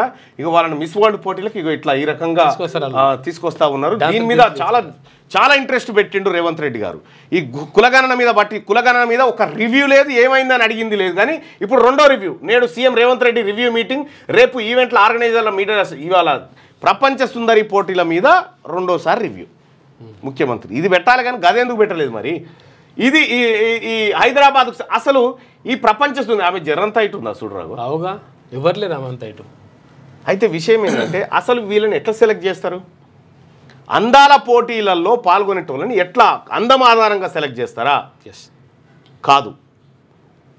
ఇక్కడ మిస్ వరల్డ్ని సెలెక్ట్ చేసేటువంటి విధానం ఎట్లుంటుంది అనేది ఇగో ఒక క్యూనిస్లో ఒక వీడియో ఉంటుంది. ఈ వీడియోలో మీరు చూడొచ్చు. ఇగో ఇది విశ్వసుందరిని ఎలా సెలెక్ట్ చేస్తారు అనేటువంటిది ఈ వీడియోలో. అందాల పోటీగా పేరుగాంచిన మిస్ వరల్డ్ గురించి మనకందరికీ తెలిసిందే. కానీ విశ్వసుందరిని ఎలా సెలెక్ట్ చేస్తారు? పోటీ అంటే కాదు, అంతకు మించిన వ్యక్తిత్వానికి, తెలివితేటలకు, సమాజ సేవకు సారిగా ఈ 1951లో ఫస్ట్ స్టార్ట్ అయింది ఇది. అయితే దీని మీద స్పెషల్ స్టోరీ ఉంది. అసలు ఈ హైదరాబాద్లో జరుగుతున్నటువంటి ఈ ఈవెంట్లో విశ్వసుందరిని ఎలా సెలెక్ట్ చేస్తారు, ఏం కథ, ఏమేం పారామీటర్స్ మీద వాళ్ళకు మార్కులు వేస్తారు. వాళ్ళు స్వచ్ఛంద సేవా కార్యక్రమాలు చేసి ఉండాలి, వాళ్ళ డ్రెస్సు, వాళ్ళ ప్రాంతీయము, వ్యక్తిత్వము, వాళ్ళ బాడీ శరీర దృఢత్వం ఇవన్నీ ఉంటాయి. దాంట్లో ఏమేం అంశాల మీద సెలెక్ట్ చేస్తారనేది మనకు ఈ 6 నిమిషాల వీడియోలో కంప్లీట్గా చెప్పడం జరిగింది. ఈ వీడియో క్యూనిస్ హెచ్డీలో ఉంది. దీన్ని కావాలంటే డిస్క్రిప్షన్లో కూడా మీకు లింక్ పెడతాను. చాలా మందికి డౌట్ ఉంటుంది అసలు యాక్చువల్ ఎట్లా సెలెక్ట్ చేస్తారు, కొలతలు వేస్తారంట, తర్వాత ఇది చేస్తారంట, రకరకాలు ఉంటాయి. వాటితో పాటు యాక్చువల్ గా వ్యక్తిత్వం ఇవన్నీ ఉంటాయి. చాలా మావోయిస్టులతో చర్చలు లేవు, చేతుల్లో తుపాకులు పట్టుకున్న వాళ్ళతో మాటల బండి సంజయ్. ఇన్ఫార్మర్ల నెపంతో అమాయక గిరిజనులను పొట్టన పెట్టుకున్నారు. పలు పార్టీల నేతలను మందు పాత్రలు పెట్టి చంపిరు. మావోయిస్టులను నిషేధించిందే కాంగ్రెస్ పార్టీ. రోహింగ్యాలపై ఆ పార్టీ వైఖరైంది. పాస్పోర్ట్లు లేని విదేశీయులను గుర్తించి పంపిస్తున్నామని వెల్లడంటూ మావోయిస్టులు గత కొంతకాలం నుంచి శాంతి చర్చలకు పిలుపునిస్తున్నటువంటి నేపథ్యంలో కేంద్ర మంత్రి ఇప్పటికే అమిత్ షా గారు 26 కల్లా మొత్తం క్లీన్ చేసేస్తా, సాఫ్ చేసేస్తా అనేటువంటి మాట చెప్పిండు. ఇప్పుడు బండి సంజయ్ గారు అదే హోంశాఖ సంబంధించినటువంటి సహాయ మంత్రి బండి సంజయ్ గారు క్లియర్గా మావోయిస్టులతో చర్చలు లేవనేటువంటి కుండబద్దలు కొట్టిండు. ఇప్పుడు మావోయిస్టు పార్టీ శాంతి చర్చల అంశం ఇక రాష్ట్రాలు చూసుకోవాల్సినటువంటి అంశమే, కేంద్రం మేము చూడమనేటువంటి మాట చెప్పింది. ఇక స్పీడ్గా పాలమూరు పనులు 7 నుంచి 50 టీఎంసీల వరకు నీటిని నిల్వ చేసుకునేలా కసరత్తు. 7 నెలల్లో కరువైన వరకు అన్ని పనులు పూర్తి చేసేలా టార్గెట్. నార్లాపూర్ నుంచి ఏదులకు నీళ్లు తీసుకెళ్లే కెనాల్ పనులు స్పీడప్ చేయబోతా ఉన్నారట. ఇది వెలుగు దినపత్రికలో ఉన్నటువంటి వార్తలు. అయితే ఒకసారి ఆంధ్రజ్యోతి దినపత్రిక. హైకోర్టు న్యాయమూర్తి గిరిజా ప్రియదర్శిని మృతి. కొంతకాలంగా అనారోగ్యం, చికిత్స పొందుతూ కన్నుమూత. చీఫ్ జస్టిస్ సుజయ్ పాల్ సహా పలువురు నివాళులర్పించారు. జస్టిస్ గిరిజా స్వస్థలం ఏపీలోని విశాఖపట్నం. 10 ఏళ్లకు పైగా న్యాయవాదిగా సేవలు. 2008లో జిల్లా జడ్జి, 2022లో రాష్ట్ర హైకోర్టు న్యాయమూర్తిగా నియామకమైంది. కొట్టేది గట్టిగానే, పాక్పై భారీ దాడికి సంకేతాలు, వేగంగా పరిణామాలు. ప్రపంచానికి తెలిసేలా దాడి. అరేబియా సముద్రంలో నేవీ సర్వసన్నద్యం. ఎల్ఓసి సమీపంలో యుద్ధ విమానాలు, సరిహద్దు వెంబడి ఎయిర్ డిఫెన్స్. పెద్ద ఎత్తున ఆర్మీ కదలికలు కూడా. రష్యా నుంచి ఇగ్లాయస్ క్షిపణులు కొనుగోలు. పంజాబ్లో 2 పాక్ గూఢాచారుల అరెస్టు. సరిహద్దులో 8 చోట్ల పాక్ కవ్వింపు. బాగ్లిహార్ డ్యాం నుంచి నీటి నిలిపివేత. పాకిస్తాన్లో మొదలైన యుద్ధ భయం. యుద్ధం మొదలైతే బ్రిటన్కు పారిపోతానన్న ఆ దేశ ఎంపీ అఫ్జల్ ఖాన్. 4 రోజులకే ఖాళీ కానున్న పాక్ శతాగ్ని గుండ్లు. ఉక్రెయిన్కు విక్రయాల వల్లే. పాక్ గొప్పలన్నీ తప్పులే. PL-15 క్షిపణులపై ఆర్భాట ప్రచారం. వాటి వాస్తవ రేంజ్ 120 కిలోమీటర్లేనని, కానీ 300 కిలోమీటర్లు అంటూ డంబాలు కొట్టిందట. ఈ పాకిస్తాన్ పరిస్థితే ఆగమాగం ఉంది. త్రివిధ దళాలతో ప్రధాని సమావేశాలు. త్రిముఖ దాడులకు సిద్ధం. Blue print ready. వారంలో కార్యాచరణ, నిర్దిష్ట చర్యలు తీసుకోబోతా ఉన్నారట. ఇంకా పహల్గామ్ ఉగ్రదాడి. పాక్ చైనాల ఉమ్మడి కుట్ర. బహుళజాతి కంపెనీలు చైనా నుంచి భారత్కు తరలిపోకుండా అడ్డుకునేందుకే దాడి. యుద్ధం మొదలైతే భారత్కు కంపెనీలు పోవని యోచన. Pak retired army major Adil Raja సంచలన ఆరోపణ. చైనా కూడా ఉన్నదట ఈ కుట్రలో. చైనాడు అప్పుడు చేస్తుంటాడు. అకాల వర్షం, తీరని నష్టం. పలు జిల్లాల్లో వాన, ఈదురుగాలుల బీభత్సం. ఇక కొనుగోలు కేంద్రాల వద్ద తడిసిన ధాన్యం, కూలిన చెట్లు, స్తంభాలు, నేలరాలిన మామిడి. ఇక సిద్దిపేటలో టోల్ ప్లాజా పైకప్పు రేకులు కూలినాయంట. కౌంటర్లు ధ్వంసం. గంటకు పైగా ట్రాఫిక్ జామ్ అయిపోయిందట. సిద్దిపేట కాడ టోల్ గేట్ కూలిపోయిందట. అంటే టోల్ గేట్ ఎన్ని రోజులైనా పెట్టి పాతగా అయిపోయింది, అవసరం లేదని ఇక చాలా తీసుకున్న కాడికి చాలు, ఇక తీసేరి. చెర్లపల్లి ఇది ఉందిగా టర్మినల్, ఏది మన కొత్తగా ప్రధాని రైల్వేది, ఆ రేకులు కూడా కూలినాయి. ఆఖరి మొన్ననే కట్టిరు. ఏపీలో గాలివాన బీభత్సం. పిడుగులు పడి 6 మృత్యువాత. వేలాది ఎకరాల్లో మామిడి, వరి పంటకి నష్టం. 10 నుంచి మెట్రో ఛార్జీలు పెంపట. 25 నుంచి 30% పెంచేందుకు ఎల్ఎన్టీ నిర్ణయం అట. మెట్రో రైలు ఛార్జీలు పెంచబోతా ఉందట. ఇక ఘాటుగా నీట్. విద్యార్థుల్ని బెంబేలెత్తించిన ఫిజిక్స్ ప్రశ్నలు. 45 ప్రశ్నలకు గాను 25 రాస్తే గొప్పే. మిగతా సబ్జెక్టులోనూ కష్టమైన ప్రశ్నలే. 450 స్కోర్ వస్తే జనరల్ కేటగిరీలో సీటు. గడియారాలు లేక, సమయం తెలియక ఇబ్బంది పడ్డ విద్యార్థులు 95% హాజరు. జూన్ 14 ఫలితాలు నెలాఖరులోగా కీయట. నీటు చాలా హార్డ్గా వచ్చిందట పేపర్. ఫోరెన్సిక్ ల్యాబుల్లో సిబ్బంది కొరత. అందుబాటులో లేని సైంటిస్టులు. పెండింగ్లో వేలాది కేసులు. దేశమంతటా ఇదే పరిస్థితి. తెలంగాణలో మరీ దారుణం. రాష్ట్రంలో 91% మేర ఖాళీలు ఉన్నాయంట. బాధ్యతలకు డైరెక్టర్లు దూరం. ఇక ఐపీఎస్ల పర్యవేక్షణ విభాగాలు. ఫోరెన్సిక్ సైన్స్కు విద్యార్థుల కొరతనట. ఫోరెన్సిక్స్ నివేదిక రావాలంటాడు. FSL నెలలు ఏడాది పడుతుంది. గతంలో కాంగ్రెస్ తప్పులు చేసింది. అప్పట్లో నేను లేను. అయినా పార్టీ చరిత్రలో జరిగిన తప్పులన్నిటికీ సంతోషంగా బాధ్యత వహిస్తా. సిక్కు వ్యతిరేక అల్లాలపై ఓ సిక్కు విద్యార్థి ప్రశ్నకు రాహుల్ జవాబు. గత నెల అమెరికాలో బ్రౌన్ వర్సిటీలో విద్యార్థులతో ముఖాముఖి. 1980లో జరిగిన తప్పు అని ఇప్పటికే పలుమార్లు బహిరంగంగా చెప్పానని రాహుల్ వెల్లడించారు. ఇక ఒక్కరోజే 90 మంది అందగత్తెల రాక మిస్ వరల్డ్లో పాల్గొనేందుకు నగరానికి చేరుకుంటున్న పలు దేశాల సుందరిమణులు. నేడు రానున్న మరికొందరట శంషాబాద్ విమానాశ్రయంలో మిస్ దక్షిణాఫ్రికా జోలైన్ రెన్స్బర్గ్ అట వస్తూ ఉన్నారట. కర్రెగుట్టలో చిక్కని నక్సల్ జాడ, రోజులు గడుస్తున్నా దొరకని ఆచూకీ, రెండో రోజే తప్పించుకున్న మావోయిస్టులు. ఇంకా 30కి పైగా గుట్టల్లో గాలింపు పెండింగ్. ప్రతికూల వాతావరణంలో చెతికిలబడిపోతున్న పారామిలిటరీ బలగాలు. పలువురికి డీహైడ్రేషన్. 3000 మందికి పైగా నక్సల్స్ ఉన్నారని తొలుత ప్రచారం. ఇప్పటికీ 6 ఎన్కౌంటర్ చేసిరట. ఇంకా 30 గుట్టలు ఎంకులాడన్నట. చాలా మంది డీహైడ్రేషన్ గురైపోయి దవాఖానలో పడ్డారు బలగాలు.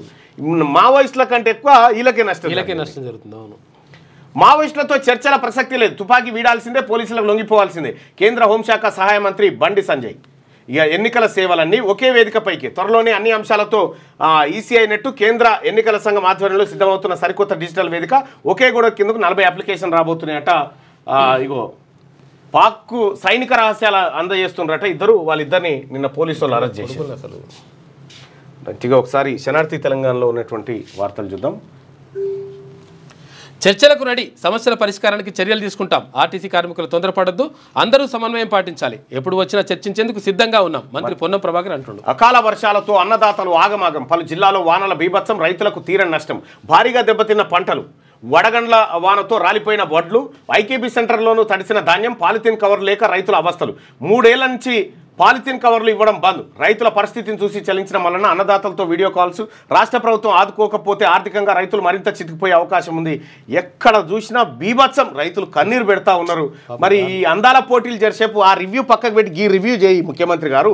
అందాల పోటీ రివ్యూవా ఇప్పుడు అర్జెంటుగా లేక ఈ రైతుల రివ్యూగా మీరే ఆలోచన చేసుకోరు. ఇక హౌతీ రెబల్స్ ఘాతుకం. ఇజ్రాయెల్పై క్షిపణి దాడి. టెల్-అవీవ్ సమీపంలో పడ్డ క్షిపణి. ఢిల్లీ టెల్-అవీవ్ విమానం రద్దు. తిరిగి ఢిల్లీకి రప్పించిన అధికారులు. హౌతీల గుణపాఠం తప్పదని ఇజ్రాయెల్ హెచ్చరిక. ఇక నూతన భూ అధ్యాయానికి నాంది. భూభారతి చట్టాన్ని పకడ్బందీగా అమలు చేస్తాం. నేటి నుంచి రెవెన్యూ సదస్సులు. కలెక్టర్లతో సహా రెవెన్యూ అధికారులందరూ హాజరు కావాలి. మంత్రి పొంగులేటి శ్రీనివాసరెడ్డి. మాటలు లేవు, మాట్లాడుకోవడాలు లేవు. ఇక ఆపరేషన్ కగారు ఆగదు. కేంద్రం వెనక్కి తగ్గే ప్రసక్తే లేదు. నక్సల్ హింసాత్మక చర్యల వల్ల ఎంతో మంది ప్రాణాలు కోల్పోయారు. కేంద్ర సహాయ మంత్రి బండి సంజయ్ ఆయుధాలు వీడితే తప్ప చర్చలు జరపమని చెప్పేసి అంటున్నాయి. ఇక అనుక్షణం భయం భయం. కర్రెగుట్టలో కొనసాగుతున్న కూంబింగ్. అడుగడుగున జల్లెడ పడుతున్న భద్రతా బలగాలు. మావోయిస్టుల జాడ దొరికేనా? కర్రెగుట్టలో 2 బేస్ క్యాంపులు ఏర్పాట్లు చేస్తున్న అధికారులట. కర్రెగుట్టలో బేస్ క్యాంపులు ఏర్పాటు చేశారు కానీ కర్రెగుట్టల్లో 13 రోజులుగా భద్రతా బలగాలు ముమ్మరంగా కూంబింగ్ నిర్వహిస్తున్నాయి. మావోయిస్టుల కోసం కేంద్ర బలగాలు కర్రెగుట్టలను అడుగడుగున జల్లెడ పడుతున్నాయి. అసలే మే నెల, ఎండలు మండుతున్నాయి. అయినా సరే మొక్కవోని దీక్షతో బలగాలు ఆపరేషన్ ఆపేది లేదని గుట్టల్లో గాలింపు చర్యలు చేపడుతున్నారు. దీంతో ఏజెన్సీ ప్రాంత గిరిజనులు బిక్కుబిక్కుమంటూ కాలం వెల్లదీస్తున్నారు. ఒక పక్క బలగాల గాలింపు, మరోవైపు గగనతలంలో హెలికాప్టర్ల చక్కర్లతో ఏ క్షణం ఏం జరుగుతుందోనని ఆందోళన చెందుతున్నారు. కర్రెగుట్టలను తమ ఆధీనంలోకి పూర్తి స్థాయిలో తెచ్చుకోవాలని భద్రతా బలగాలు ప్రయత్నాలు చేస్తారు. లేఖ రాసిరు వాళ్ళు మళ్ళొకరు ఏమని మళ్ళీ చర్చలు జరపడ్డాని. ఇంకెన్నిసార్లు రాస్తారే చర్చలు? ఇప్పటికీ చాలాసార్లు రాసిరు. చర్చలు లేవు, గిర్చలు లేవు అని చెప్పి చెప్తా ఉన్నారు. ఆపరేషన్ కగార్ను ఇదేనా? ఇది వాళ్ళు రాసింది కానట్టుందన్న. వీళ్ళు సంఘాల వాళ్ళు రాసినట్టున్నారు. అలా లేక ర్యాలీ తీసిండ్రు. అదే ఈ విద్యార్థులు, పూర్వ విద్యార్థులు ర్యాలీ తీసినటువంటి దీని మీదనేనా? దీని మీదనే. గట్టిగా అందాల పోటీలకు బామలు వస్తూ ఉన్నారు. వాళ్ళకి స్వాగతం పలుకుతూ ఉన్నారు మన సాంప్రదాయం ప్రకారం. హైదరాబాద్కి విద్యార్థుల జీవితాలతో చెడగాటం. బడా కాంట్రాక్టర్ల బిల్లులు చెల్లిస్తారు, విద్యార్థుల ఫీజు రియంబర్స్మెంట్ బిల్లులు చెల్లించరా? రాష్ట్ర ప్రభుత్వ వైఖరి, నిర్లక్ష్య వైఖరి విద్యార్థులకు శాపంగా మారుతుంది. మాజీ మంత్రి ఎమ్మెల్యే 2 ఏళ్ళు పెట్టిదే. 2 ఏళ్ళు జీవితాలు, విద్యార్థుల జీవితాలు చెలగాటం కాదు. మీరు ఆడుకున్నది వాళ్ళ జీవితాలు నాశనం చేసింది బీఆర్ఎస్ పార్టీ. చెండు లెక్క ఆడుకున్నారు. లోయలో పడిన సైనిక వాహనం అదుపు తప్పి 700 అడుగుల లోయలో పడ్డ ఆర్మీ ట్రక్కు ప్రమాదంలో 3 జవాన్లు మృతి అట. పాపం. మరి జమ్మూ కాశ్మీర్లోని రంబన్ జిల్లాలో ఘటన. ఇక దాయాదికి step by step check. Baglihar dam నుంచి నీటి నిలిపివేత. స్వల్ప శ్రేణి ఎయిర్ డిఫెన్స్కు పెద్దపీట. ఇమ్రాన్ భుట్టో ఎక్స్ ఖాతాలు బ్లాక్. ప్రధానితో ఎయిర్ చీఫ్ మార్షల్ కీలక భేటీ. వాస్తవ పరిస్థితులపై సమీక్ష. పాల్గామ్ అటాక్పై కేంద్రానికి ఎన్ఐఏ నివేదిక. పీఎం మోడీతో ఒమర్ కీలక సమావేశం. కాశ్మీర్ క్షేత్రస్థాయి పరిస్థితులపై ఆరా. అరేబియా సీలో భారత నావిక దళ విన్యాసాలు. పాక్ ఎగుమతులు దిగుమతులపై పూర్తి నిషేధం. క్వెట్టా స్వాధీనం దిశగా BLA ప్రయత్నాలు చేస్తూ ఉందట. మరి ఇది ఓ వైపు ఇటు జరుగుతూ ఉంది, ఓ వైపు ఇది జరుగుతూ ఉంది. ఇప్పటి వరకు ఆ పాల్గామ్ దాడిలో పాల్గొన్నటువంటి 4 ఉగ్రవాదులు దొరకలే ఇప్పటి వరకు. ఇది శనార్థి తెలంగాణ. ఒకసారిగా పల్లవి చూద్దాం. పాకిస్తాన్పై వాటర్ వార్, బాగ్లిహార్ ప్రాజెక్టు నుంచి నీటి సరఫరా బంద్ చేసినటువంటి వార్తను ఒకటి చూస్తే, ఇక లోయలో పడిపోయిన ఆర్మీ ట్రక్కు 3 జవాన్ల మృతి అంటూ ఇంకో వార్త. ఇక రహదారులకు మహర్దశ. రాష్ట్రానికి 5,413 కోట్ల విలువైన కేంద్ర ప్రాజెక్టులు నేడు శంకుస్థాపన చేయనున్న కేంద్ర మంత్రి నితిన్ గడ్కరీ. సిర్పూర్ కాగజ్నగర్ ప్రాజెక్టు విలువ 3,862 కోట్లు, హైదరాబాద్ ప్రాజెక్టు విలువ 1,552.91 కోట్లు. అంబర్పేట BHEL ఫ్లైఓవర్లు ప్రారంభించనున్న కేంద్ర మంత్రి. రాష్ట్ర అభివృద్ధికి మోదీ ప్రభుత్వం కృషి చేస్తుందని కేంద్ర మంత్రి కిషన్ రెడ్డి. ఈయన రావాలి, ఎవరు కోమటిరెడ్డి వెంకటరెడ్డి రంగంలో దిగి నేనే పోయి కలిసిన ప్రధానమంత్రిని కలిసి అవన్నీ తీసుకొని వచ్చినా నేను చెప్తే వింటారా నాయన అంటాడు. బట్టి నేను చెప్తే వింటారా నాయన, నేను ఆడంగపోతుంటే ప్రధానమంత్రి నన్ను పిలిచిండు, నాకు పని ఉంది నేను మళ్ళీ వస్తాను పోయినా అని కూడా చెప్తాడు. ప్రశాంతంగా నీట్ తన కూతురును సెంటర్లోకి అనుమతించాలని ఏడుస్తున్నాడు. 24 పట్టణాల్లో 190 కేంద్రాల్లో పరీక్ష నిర్వహణ. కరీంనగర్లో విద్యార్థిని 3 నిమిషాల ఆలస్యం, ఎంత బతిమలాడినా అనుమతించని అధికారులు. ఏమైతారు ఆయన 3 నిమిషాలు? ఈ అబద్ధాల కౌంటర్ ఇవ్వాలి. కులగణన క్రెడిట్ కేంద్రంలోని బీజేపీ సర్కార్దే. కాంగ్రెస్ చేసింది కుల సర్వే మాత్రమే, కులగణన కాదు. ఈ విషయాన్ని ప్రజల్లోకి తీసుకెళ్దాం. ఉమ్మడి 10 జిల్లాల వారీగా కుల సంఘాల సమావేశాలు పెడదామని చెప్పి నిన్న బీజేపీ నేతలంతా కూర్చొని నిర్ణయం చేశారు. ఇక సత్తా చాటిన శ్రీవల్లి అట. మోదీ ఉన్నారు అనుకున్నది జరుగుతుంది అని రాజ్నాథ్ సింగ్ చెప్తా ఉన్నాడు. మీరు అనుకున్నది జరిగితే కాదు, ప్రజలు అనుకున్నది జరిగేటట్టు చూడండి. చర్చలకు రెడీ, నేను అందుబాటులోనే ఉంటాను. ఆర్టీసీ కార్మికులు వచ్చి మాట్లాడొచ్చు, మా తలుపులు తెరిచే ఉంటాయి. కష్టాల నుంచి ఆర్టీసీ బయటపడుతోంది మంత్రి పొన్నం ప్రభాకర్ అంటూ. ఈ కాంగ్రెస్ ప్రభుత్వం నిర్లక్ష్య వైఖరితో అగమ్య గోచరంగా విద్యార్థుల భవిష్యత్ అంటూ విద్యార్థుల జీవితాలను సర్వనాశనం చేసినటువంటి పార్టీ నాయకుడు హరీష్ రావు గారు మాట్లాడుతూ ఉన్నాడు. తెలంగాణ రాష్ట్రం వస్తే మా ఉద్యోగాలు మాకు వస్తే అంటే ఎన్ని గ్రూప్ 1 పేపర్లు అమ్మితిరి, ఎంత మోసం చేసిరి, ఎన్ని ఫీజు రియంబర్స్మెంట్లు బకాయిలు, ఎంత ద్రోహము.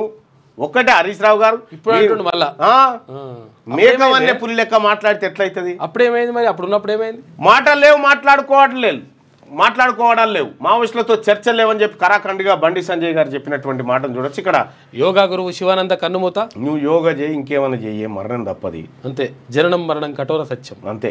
వారణాసిలోని నివాసంలో తుది శ్వాస విడిచినట. ఆయనకు పద్మశ్రీయో విభూషణం ఇచ్చారు అప్పట్లో. ప్యాట్నీ సెంటర్లో భారీ అగ్ని ప్రమాదం. SBI భవనం 4వ అంతస్తులో మంటలు. షార్ట్ సర్క్యూట్ కారణంగా అంటుకున్న నిప్పు. విలువైన పత్రాలు స్వాధీనం. ముంబైలో మొన్నొక 4వ ఫ్లోర్లో మంటలు లేచినాయి. ఏందది? ఆ 4వ ఫ్లోర్లో ఉన్నటువంటి దాంట్లో ఈడీ CBIకి సంబంధించినటువంటి కీలకమైన ఆధార వస్తువులు ఉన్నాయట. అవి మాత్రమే తలగబడ్డాయి. ఇక వేరే ఇది వరకు ఒకసారి మన సెక్రటరియట్ల ఫ్లోర్ ఉంటుంది కదా, ఆ ఫ్లోర్లో మంచి మంచి దస్త్రాలు ఉన్నాయని తలగబడ్డాయి.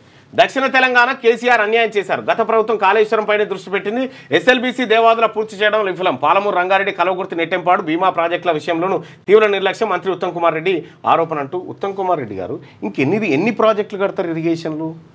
మీకు అదొక్కటే అంశం ఉందా? ఇంకా మిగతా రంగాలు లేవా? నిధుల కేటాయింపు అంటే అన్ని చట్ట పని మట్టి పని అంటే కథమే. మీరు గుర్తుపెట్టుకోరి, అది పైసల దందా.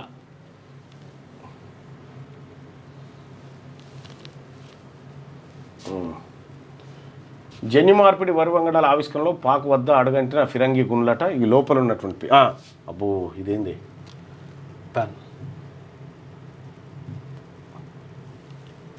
బాసరలో నెత్తుటి గోస. పేద విద్యార్థికి తీవ్ర గాయాలు, తప్పిన ప్రాణాపాయం. పాఠశాల నిర్వహణకు పొంతనలేని సమాధానాలు. 40 రోజులు దాటినా పురోగతి లేని పోలీస్ దర్యాప్తు. ప్రత్యక్ష సాక్షిగా ఉన్న విద్యార్థి కరెంట్ షాక్తో మృతి. తెర వెనుక ఎవరున్నారో అసలేం జరుగుతున్నది? సాక్ష్యాలు మాయం, అంతా అనుమానాస్పదం. నిజాలు నిగ్గు తేల్చాలని వెల్లువెత్తున్న డిమాండ్. ఉదయం ఇదెక్కడదు అన్న, ఇది జర సీరియస్గా చూడు దీన్ని చూడు. బాసర ఆలయ సమీపంలో ఏర్పాటైన ఓ ప్రైవేట్ వేద పాఠశాల ఇటీవల అనుమానాస్పదంగా గాయపడ్డ పేద విద్యార్థి అట. ఎట్లా గాయపడ్డాడు? అసలు ఏం జరిగింది? మణికంఠ మృతి ప్రమాదమా హత్యనా అని చెప్పేసి రేపటి సంచిస్తారట. రేపటి దాకా కాదు, ఇవాళ నువ్వు చూడేందని. సన్నాల రైతులకు సున్నం. బోనస్ చెల్లింపులో కాంగ్రెస్ సర్కార్ నిర్లక్ష్యం. కొట్టుకు పాపం ఒడ్లు కొట్టుకపోయినాయి. ఇప్పటి వరకు కొనుగోలు చేసిన సన్న ధాన్యానికి చెల్లించిన బోనస్ 515.82 కోట్లు. విక్రయించిన 2 రోజుల్లోనే చెల్లిస్తామన్న సర్కార్, కానీ ఇప్పటి వరకు రైతులకు ఇచ్చింది 0. నెల రోజులుగా రైతుల పడిగాపులు. సన్నాల కొనుగోలులోనూ అధికారుల కొర్రీలు. బోనస్ తప్పించుకునేందుకు కుట్రలు. 10 లక్షల టన్నులు దాటని సన్నాల కొనుగోలు. మరోవైపు చుక్కలు చూపిస్తున్న మిల్లర్లు. క్వింటాలకు 5 నుంచి 10 కేజీల కోత. ఒప్పుకుంటేనే ఒడ్లు దించుకుంటామని మెలిక. అయినా పట్టించుకొని పౌర సరఫరాల సంస్థ. సర్కారు మిల్లర్ల దొంగాటలతో రైతులకు తిప్పలైతా ఉన్నాయట. ఆగమాగం ఉన్నది వడ్ల కొనుగోలు వ్యవహారం. ముఖ్యమంత్రి గారు ఒక రివ్యూ దీని మీద పెట్టండి ఫస్ట్. ఉద్యోగుల పోరుబాట జూన్ 9న లక్ష మందితో చెలో హైదరాబాద్. ఇందిరా పార్క్ వద్ద మహాధర్నా, మే 15న నల్ల బాడ్జీలతో నిరసన. సమస్యలు పరిష్కరించకుంటే జూన్ తర్వాత ప్రత్యక్ష ఆందోళన, సామూహిక సెలవులు, pen down work to rule, మానవహారాలు, సామూహిక భోజనాలతో నిరసన, ఉద్యోగ జేఏసీ నేతల హెచ్చరిక. కాంగ్రెస్ సర్కార్ మోసం చేసిందని ఆగ్రహం వ్యక్తం చేస్తా ఉన్నారు. బెనిఫిట్స్ టెన్షన్, రిటైర్డ్ ఉద్యోగికి బ్రెయిన్ స్ట్రోక్ వచ్చిందట. ఇక ఉద్యోగులు చేసి డిమాండ్స్ ఇవ్వంట. యుద్ధ ప్రాతిపదికన పెండింగ్ బిల్లులు చెల్లించాలి, పెండింగ్లో ఉన్న 5 DAలను వెంటనే విడుదల చేయాలి, ఉద్యోగుల హెల్త్ స్కీమ్ను పూర్తి స్థాయిలో అమలు చేయాలి, కంట్రిబ్యూటరీ పెన్షన్ స్కీమ్ CPS ఏదైతే ఉందో రద్దు చేసి పాత పెన్షన్ విధానం అమలు చేయాలి, 51% ఫిట్మెంట్తో PRC ఇవ్వాలి, స్థానిక ప్రాతిపదికన అదనపు పోస్టులను సృష్టించి GO 317 అమలు చేయాలి, అన్ని ప్రభుత్వ శాఖల్లో ప్రమోషన్ల కమిటీలను ఏర్పాటు చేసి ప్రమోషన్లు కల్పించాలి, ఎన్నికల సమయంలో బదిలీ చేసిన వారిని పూర్వస్థానాలకు పంపాలి, 2025 మే జూన్ మాసాల్లో ఉద్యోగుల సాధారణ బదిలీలు చేపట్టాలని చెప్పి ఉద్యోగ సంఘాలు చాలా సీరియస్గా ఈ అంశాన్ని తీసుకున్నాయి మన జగదీష్ సారథ్యంలో. ఇక నీట్ UGC గొట్టుకొచ్చిందట, చాలా కఠినంగా వచ్చిందట ప్రశ్నపత్రం ఫిజిక్స్. ఇక ప్రధాని మోడీతో ఎయిర్ చీఫ్ మార్షల్ భేటీ. ఆర్టీసీ విలీనం ఎండమావే, ప్రభుత్వంలో ఉద్యోగుల విలీనంతో ఖజానాపై అదనంగా 450 కోట్ల రూపాయల భారమట. ఈ ఆర్టీసీని విలీనం చేస్తామని చెప్పినాం కదా, ఏమైంది మరి? చర్చలకు సిద్ధమని అంటున్నారు. ఏం చర్చలు చేస్తారు? ఇంకా మొదటికే వచ్చింది. మురుగు వదిలించరేం, నగరవాసులకు కలుషిత నీరే దిక్క. ఉస్మాన్ సాగర్ హిమాయత్ సాగర్ వద్ద GO 311 ఉల్లంఘనపై GO 311 ఉల్లంఘించిందే బీఆర్ఎస్ పార్టీ. GO 311 ఎత్తేస్తామని చెప్పింది, మళ్ళీ ఇప్పుడు కథలు రాస్తుంది. 15న వెబ్సైట్ ఫలితాలు రాబోతా ఉన్నాయి. అణుబెదిరింపులు, భారత్ మాపై దాడి చేస్తే సాంప్రదాయ అనుబలంతో పూర్తి స్థాయిలో స్పందిస్తాం, రష్యాలోని పాక్ దౌత్యవేత్త హెచ్చరికలు జారీ చేసిందట. ఇక గురుకుల ప్రవేశాల ఫలితాలు విడుదలైపోయినట్ట. ఇక చూసుకోండి.